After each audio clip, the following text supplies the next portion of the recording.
You know, I have two older brothers and one younger brother, and we became a product of our environment. We grew up in the Bay Area, right there at East Oakland, and my oldest brother, he's the one who got into the gang life first, and I always wanted to be like my brothers, and so I tried to become the epitome of both of them.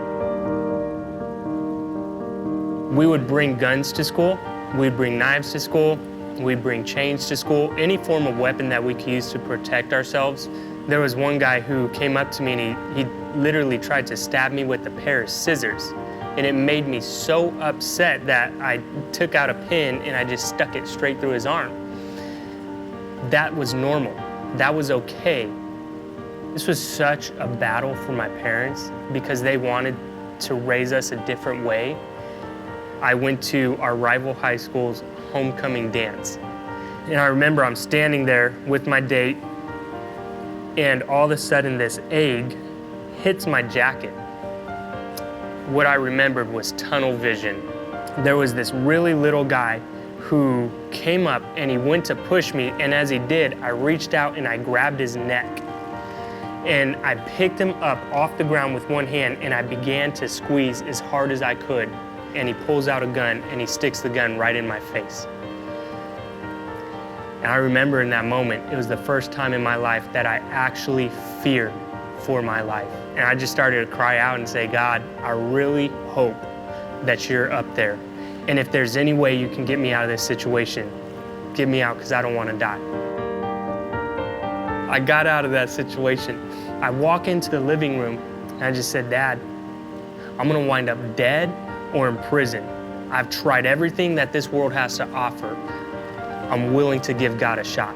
The next Sunday, I turn around and it's this youth pastor, and he says, hey, introduces himself and says, Jonathan, would you like to come up to our youth group? I said, well, I guess maybe I'll give it a shot. He began to invest into my life and meet with me on a weekly basis, take me out every Friday just to talk, just to hang out. And he said, Jonathan, I want you to get alone in the desert. I want you to be alone for 1 hour, just you and God. I sat down in the dirt and I opened my Bible. And as I'm reading, the wind begins to blow the pages. And as the wind blows the pages, I become more and more angry, to the point where I start to curse God. And I felt that God spoke to me and said, Jonathan, what if it's Satan that is trying to use your anger to keep you away from me? God begins to speak to me, and it's not about a law that is oppressive, but it is about a law that frees you. I walked into my bedroom. It's like I hit a brick wall and I couldn't cross over the threshold into my room. I hit the ground and I began to just weep, tears flowing from my eyes, weeping. And in that moment I said, God, I no longer want this life. I don't want this life. I dedicated my life to God. Every emotion that was in me was completely different than the emotion that I had experienced before. I no longer had that rage. Everything in me was transformed in an instant.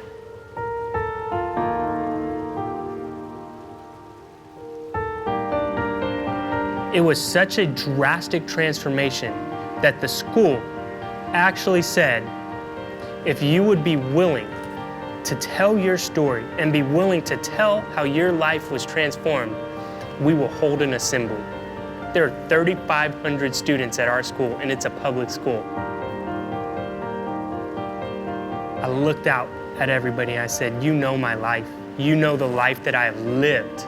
I don't have to convince you of how bad it was. You cannot disagree with me that my life has changed, that my life is radically different. But it's up to you whether you want to agree with me or disagree with me that it was God who changed my life.